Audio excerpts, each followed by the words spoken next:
नमस्कार, आप देख रहे हैं इस समय सफलता ग्रुप और आज हम बात कर रहे हैं वर्ग 10 इतिहास के कुछ महत्वपूर्ण ऑब्जेक्टिव क्वेश्चन जो आपके परीक्षा के दृष्टिकोण से काफ़ी ही महत्वपूर्ण है। तो चलिए देखते हैं आज वर्ग 10 इतिहास से कुछ महत्वपूर्ण ऑब्जेक्टिव प्रश्न। आप प्रत्येक प्रश्न को ध्यानपूर्वक से देखिए और हो सके तो आप अपने बुक पे नोट कर लीजिए और आप अपने एनसीईआरटी बुक को ध्यानपूर्वक पढ़िए, क्योंकि सभी प्रश्न आपको चैप्टर के अंदर से पूछे जाते हैं। तो ये वीडियो आप सफलता ग्रुप के सौजन्य से देख रहे हैं। तो चलिए बगैर देर किए हुए देखते हैं आज का हमारा पहला नंबर प्रश्न और उसके आंसर।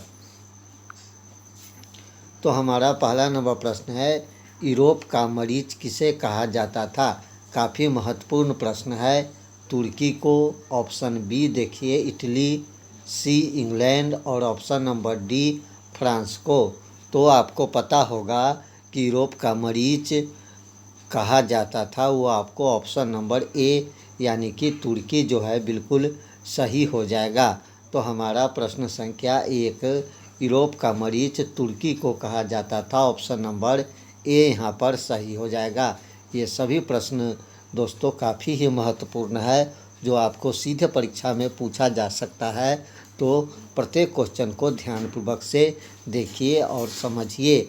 और आप हमारे चैनल पे नए हैं तो चैनल से जुड़िए, क्योंकि हम लेके आए हैं आपके लिए सभी वर्ग के महत्वपूर्ण और ऑब्जेक्टिव और सब्जेक्टिव प्रश्न। तो दोस्तों बने रहिए सफलता ग्रुप के साथ। चलिए बगैर देर किए हुए देखते हैं हमारा दूसरा नंबर प्रश्न। हमारा दूसरा नंबर प्रश्न भी आपको काफ़ी महत्वपूर्ण है। दूसरा नंबर प्रश्न कहता है, यंग यूरोप का संस्थापक कौन था? काफ़ी महत्वपूर्ण प्रश्न है। मेजनी, गौरीबाल्डी, विक्टर एमुनुएल और मुसोलिनी।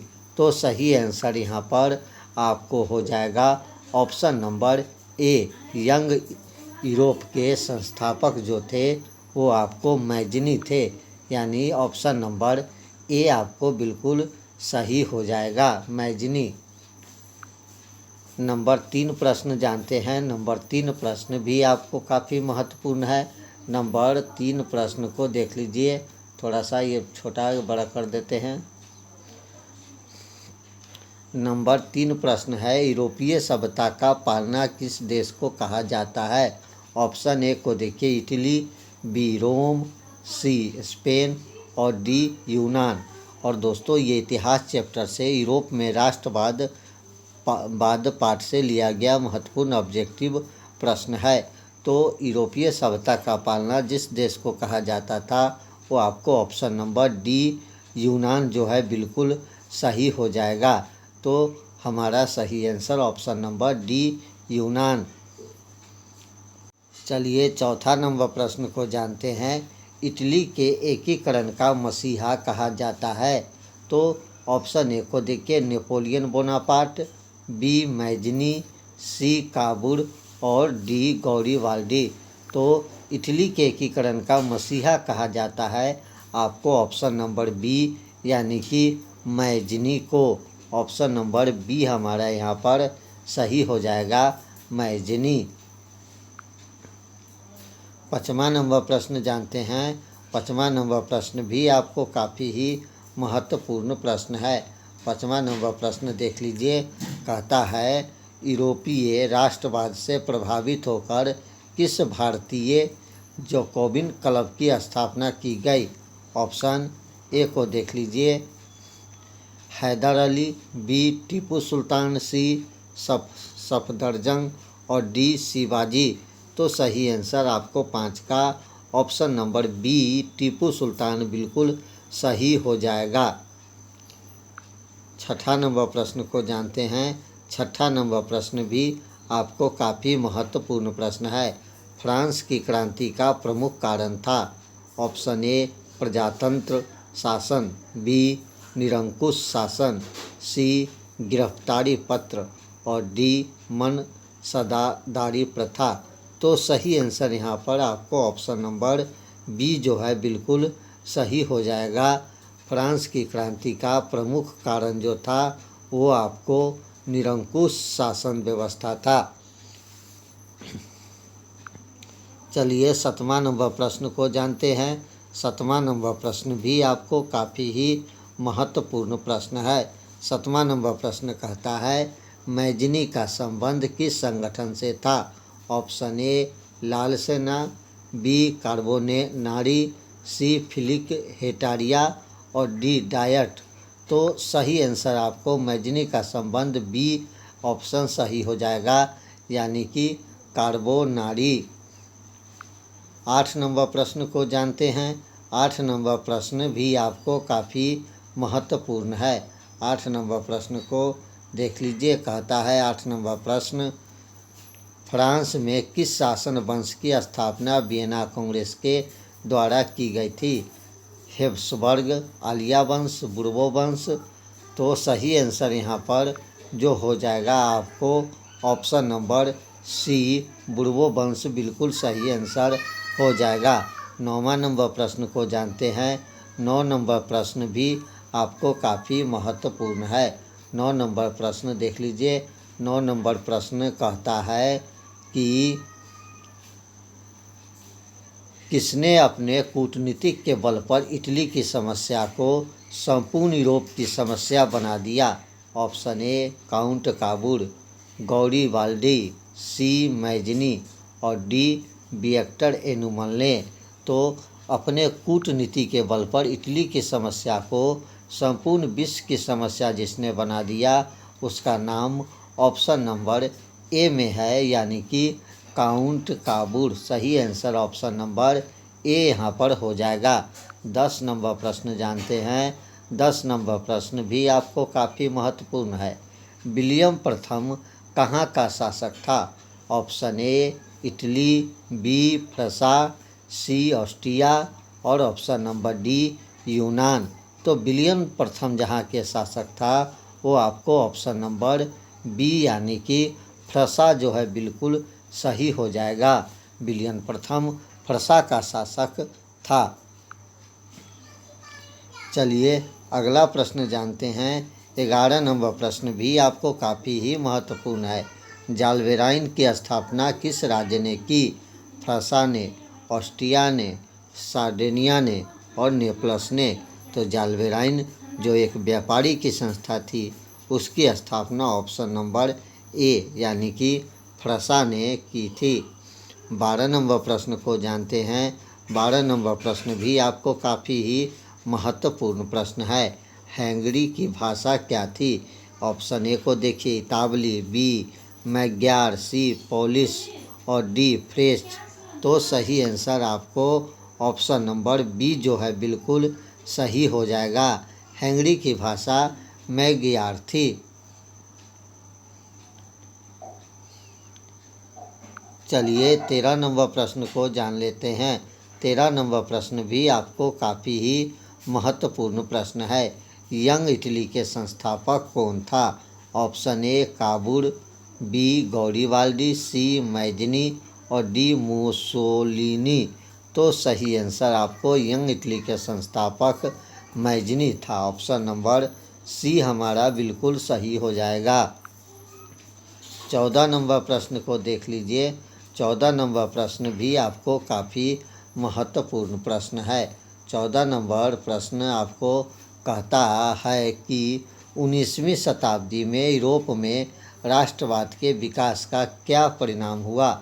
ऑप्शन ए समाजवाद का विकास, उपनिवेशवाद का विकास, निरंकुश राज्यों की स्थापना और राष्ट्रीय राज्यों की स्थापना। तो सही आंसर आपको यहाँ पर हो जाएगा ऑप्शन नंबर डी यानी कि राष्ट्रीय राज्यों की स्थापना। 20 नंबर पर 15 नंबर प्रश्न को देख लीजिए। 15 नंबर प्रश्न भी आपको काफ़ी महत्वपूर्ण है। नेपोलियन संहिता किस वर्ष लागू की गई। ऑप्शन ए 1789, बी 1791, सी 1801 और ऑप्शन नंबर डी 1804 में। तो आपको पता होगा कि नेपोलियन सभ्यता जो लागू किया गया था ऑप्शन नंबर डी 1804 ईस्वी बिल्कुल सही आंसर हो जाएगा। 16 नंबर प्रश्न को जानते हैं। 16 नंबर प्रश्न भी काफ़ी महत्वपूर्ण। वियना सम्मेलन कांग्रेस का अध्यक्ष कौन था? नेपोलियन बोनापार्ट, लुई 18वां, चार्ल्स दसम और मेटरनिक। तो सही आंसर आपको 16 का ऑप्शन नंबर डी जो है बिल्कुल सही हो जाएगा, मेटरनिक। 17 नंबर प्रश्न को देख लीजिए। 17 नंबर प्रश्न भी आपको काफ़ी ही महत्वपूर्ण है। 17 नंबर प्रश्न कहता है मेटरनिक व्यवस्था का उद्देश्य क्या था?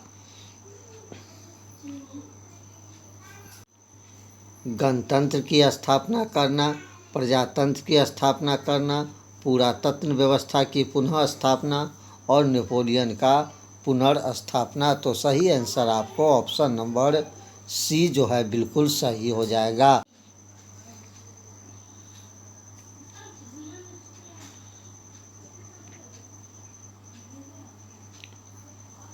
ऑप्शन नंबर सी यहाँ पर सही हो जाएगा। चलिए 18 नंबर प्रश्न को जानते हैं। 18 नंबर प्रश्न भी आपको काफ़ी महत्वपूर्ण प्रश्न है। 18 नंबर प्रश्न कहता है मेटरनिक कौन था? मेटरनिक के बारे में पूछा जा रहा है कि मेटरनिक कौन था। तो चलिए जानते हैं कि मेटरनिक कौन था। मेटरनिक कौन था? ऑस्ट्रिया का चांसलर, फ्रांस का सम्राट, रूस का जार और फ्रांस का चांसलर। तो मेटरनिक जो था आपको ऑप्शन नंबर ए ऑस्ट्रिया का चांसलर था। ऑप्शन नंबर यहाँ पर आपको ए जो है बिल्कुल सही हो जाएगा, ऑस्ट्रिया का चांसलर। चलिए 19 नंबर प्रश्न को जानते हैं। 19 नंबर प्रश्न भी आपको काफ़ी ही महत्वपूर्ण प्रश्न है। सीडान का युद्ध किसके बीच हुआ था? ऑप्शन ए Austria France, France Denmark, France France, Italy और रोम। तो सही आंसर आपको हो जाएगा कि सीडान का युद्ध फ्रांस और फ्रांस के बीच हुआ था। ऑप्शन नंबर सी यहाँ पर बिल्कुल सही हो जाएगा। 20 नंबर प्रश्न को जानते हैं। 20 नंबर प्रश्न भी आपको काफ़ी महत्वपूर्ण प्रश्न है। 20 नंबर प्रश्न को देख लीजिए। 20 नंबर प्रश्न कहता है किसने कहा था कि फ्रांस जब छींकता है तो बाकी यूरोप को सर्दी जुकाम हो जाता है?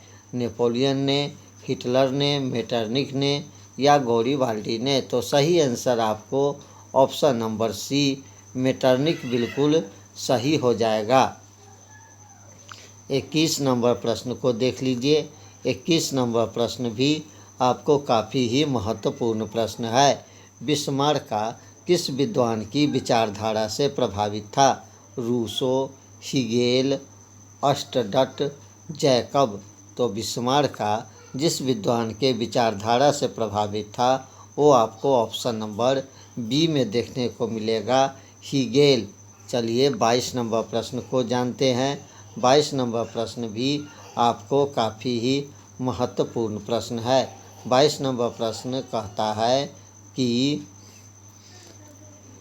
नेपोलियन कोड में कुल कितने कोड थे? 3, 5, 4 या 7? तो सही आंसर आपको ऑप्शन नंबर जो है बी यानी कि 5 कोड बिल्कुल सही हो जाएगा। 23 नंबर प्रश्न को जानते हैं। 23 नंबर प्रश्न भी आपको काफ़ी महत्वपूर्ण है।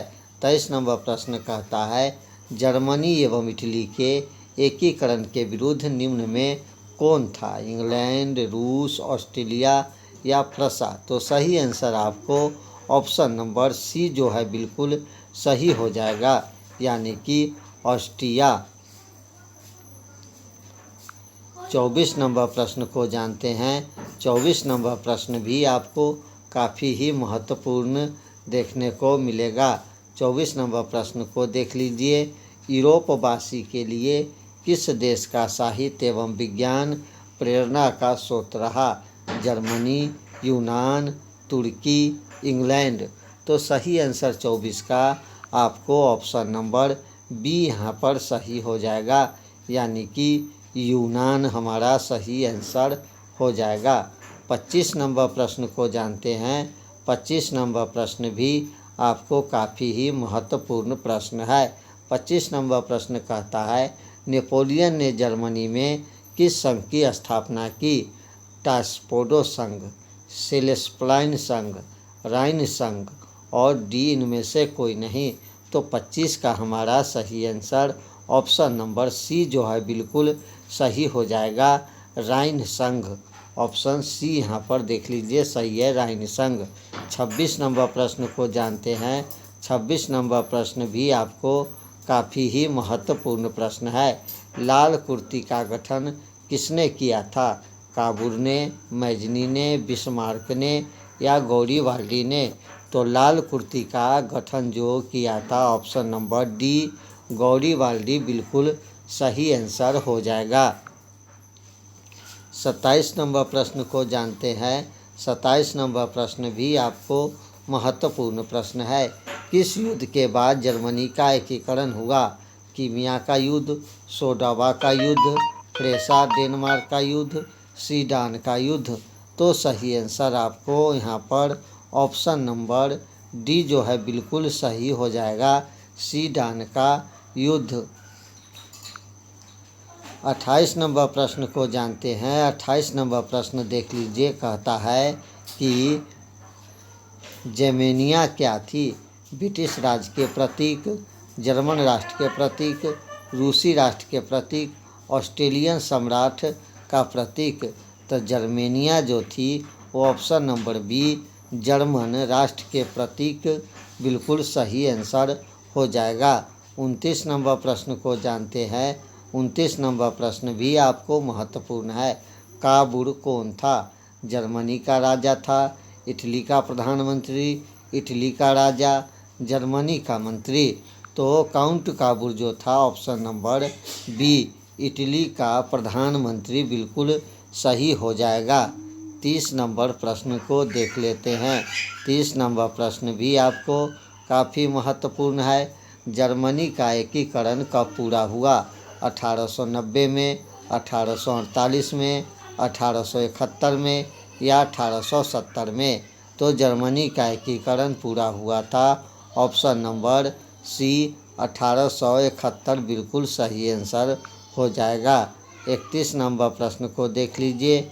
31 नंबर प्रश्न कहता है, रोमानीवाद क्या था? एक राजनीतिक आंदोलन, एक सांस्कृतिक आंदोलन, एक आर्थिक क्रांति, एक धार्मिक क्रांति? तो सही आंसर ऑप्शन नंबर बी एक सांस्कृतिक आंदोलन बिल्कुल सही हो जाएगा। 32 नंबर प्रश्न को जानते हैं। 32 नंबर प्रश्न भी आपको काफ़ी महत्वपूर्ण है। जाल्बेरीन एक संस्था थी, क्रांतिकारी की, व्यापारी की, विद्वान की, पादरी और सामंतों की? तो सही आंसर आपको ऑप्शन नंबर ए क्रांतिकारियों की बिल्कुल सही हो जाएगा। 33 नंबर प्रश्न को जानते हैं। 33 नंबर प्रश्न भी आपको काफ़ी ही महत्वपूर्ण प्रश्न है। 33 नंबर प्रश्न कहता है, सोडाओ के युद्ध में किसकी पराजय हुई? ऑस्ट्रिया की हुआ, फ्रसा के, नेपल्स के या सिडिनिया के? तो सही आंसर आपको ऑप्शन नंबर ए जो है बिल्कुल सही हो जाएगा, ऑस्ट्रिया की। 34 नंबर प्रश्न को जानते हैं। 34 नंबर प्रश्न भी आपको काफ़ी महत्वपूर्ण प्रश्न है। 1830 की क्रांति के बाद फ्रांस में किस प्रकार का शासन स्थापित हुआ था? संघीय शासन व्यवस्था, संवैधानिक राजतंत्र, निरंकुश राजतंत्र और ऑप्शन नंबर डी गणराज्य? तो सही आंसर आपको ऑप्शन नंबर बी हो जाएगा, संवैधानिक राजतंत्र। 35 नंबर प्रश्न को जानते हैं। 35 नंबर प्रश्न भी आपको काफ़ी ही महत्वपूर्ण है।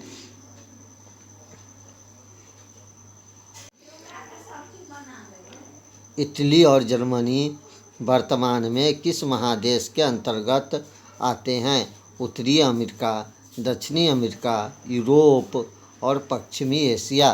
तो इटली और जर्मनी वर्तमान में जिस महादेश के अंतर्गत आते हैं वो आपको ऑप्शन नंबर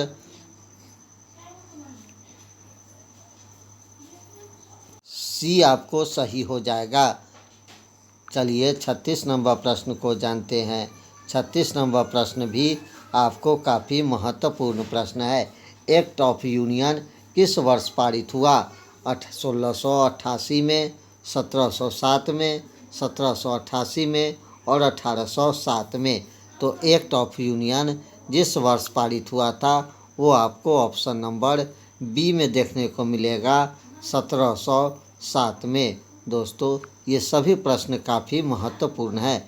आपको चैप्टर वाइज चैप्टर है, जिससे पता चल जाएगा कि प्रत्येक चैप्टर में आपका तैयारी कैसा हो रखा है।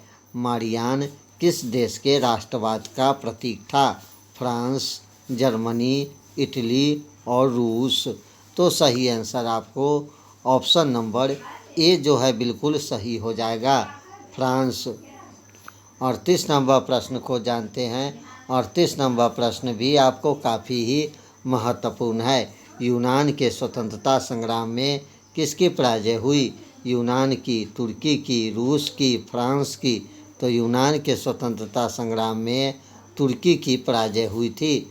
ऑप्शन नंबर बी हमारा बिल्कुल सही हो जाएगा। 39 नंबर प्रश्न को जान लेते हैं। 39 नंबर प्रश्न भी आपको महत्वपूर्ण है। फ्रेंड्स ऑफ इटली नामक संस्था का गठन किसने किया था? जियावाटी ने, चार्ल्स एल्बर्ट ने, विक्टर एनुमल ने और मेजनी ने। तो 39 का आपको सही आंसर ऑप्शन नंबर डी जो है बिल्कुल सही हो जाएगा, मेजनी ने। 40 नंबर प्रश्न को देख लीजिए। 40 नंबर प्रश्न कहता है बिस्मार्क क्या था? कवि, नाटककार, संगीतज्ञ, कूटनीतिक। तो सही आंसर आपको ऑप्शन नंबर डी जो है बिल्कुल सही हो जाएगा, कूटनीतिज्ञ। 41 नंबर प्रश्न को जान लेते हैं। 41 नंबर प्रश्न कहता है चार्टिस्ट आंदोलन कहाँ हुआ था? ऑस्ट्रिया में, यूनान में, तुर्की में या इंग्लैंड में। तो 41 का आपको सही आंसर ऑप्शन नंबर डी जो है बिल्कुल सही हो जाएगा, इंग्लैंड में। 42 नंबर प्रश्न को देख लीजिए। 42 नंबर प्रश्न कहता है कि सन 1870 में फ्रांस और प्रसा के बीच युद्ध कहाँ हुआ था? सेडान, सोडाबा, साइराइन, फैकपॉट। तो सही आंसर आपको 42 का ऑप्शन नंबर ए जो है बिल्कुल सही हो जाएगा, सेडान। 43 नंबर प्रश्न को देख लीजिए। 43 नंबर प्रश्न भी काफ़ी महत्वपूर्ण है। राष्ट्रवाद की अवधारणा का जन्म किस घटना से माना जाता? पुनर्जागरण, धर्म सुधार आंदोलन, गौरवपूर्ण क्रांति, फ्रांस की क्रांति।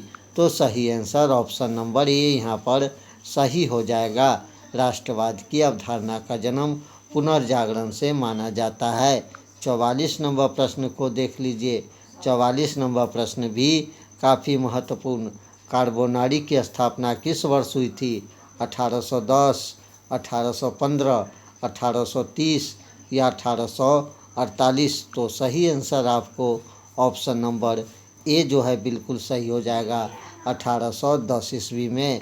45 नंबर प्रश्न को जान लीजिए। 45 नंबर प्रश्न कहता है किस संधि द्वारा जर्मनी का एकीकरण पूरा हुआ? डेनमार्क की संधि, गेस्टिन की संधि, प्राग की संधि, फैकपॉट की संधि। तो सही आंसर आपको ऑप्शन नंबर डी जो है बिल्कुल सही हो जाएगा, फैकपॉट की संधि। 46 नंबर प्रश्न को जानते हैं। 46 नंबर प्रश्न भी आपको काफ़ी महत्वपूर्ण है। 46 नंबर प्रश्न कहता है सेल्सबिग और हेस्टिन का संबंध किस देश के एकीकरण से था?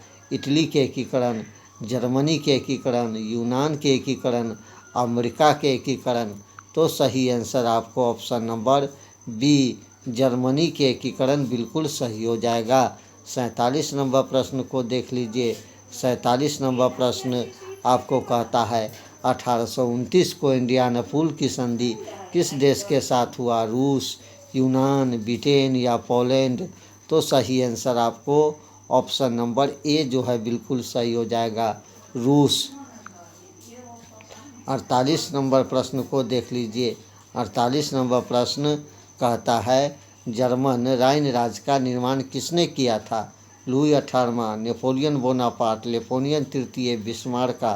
तो सही आंसर ऑप्शन नंबर बी जो है हमारा सही हो जाएगा, नेपोलियन बोनापार्ट। और इस चैप्टर का आखिरी क्वेश्चन 49 नंबर प्रश्न को देख लीजिए। 49 नंबर प्रश्न भी आपको काफ़ी महत्वपूर्ण है। गौरीवाली पेशे से क्या था? सिपाही, किसान, जमींदार या नाविक? तो सही आंसर आपको ऑप्शन नंबर डी नाविक बिल्कुल सही हो जाएगा। और दोस्तों, आप सफलता ग्रुप इस समय देख रहे थे, जिसमें आज हम बात कर रहे थे वर्ग 10 इतिहास के कुछ महत्वपूर्ण ऑब्जेक्टिव प्रश्न, जो चैप्टर यूरोप में राष्ट्रवाद से लिया गया था। तो यूरोप में राष्ट्रवाद चैप्टर से लिया गया ये महत्वपूर्ण प्रश्न था, जो हमने इतिहास से लिया था। वर्ग 10 के इतिहास का कुछ महत्वपूर्ण ऑब्जेक्टिव प्रश्न था यूरोप में राष्ट्रवाद, जो आप सफलता ग्रुप के सौजन्य से अभी आप देख रहे थे। ये सभी प्रश्न आपके परीक्षा के लिए काफ़ी ही महत्वपूर्ण है। प्रत्येक प्रश्न को आप अपने बुक में लिख लीजिए और एक बार रिवीजन कर लीजिए, जिससे आपको पता चलेगा कि चैप्टर बाय चैप्टर आपका तैयारी कितना बढ़िया से हो रखा है।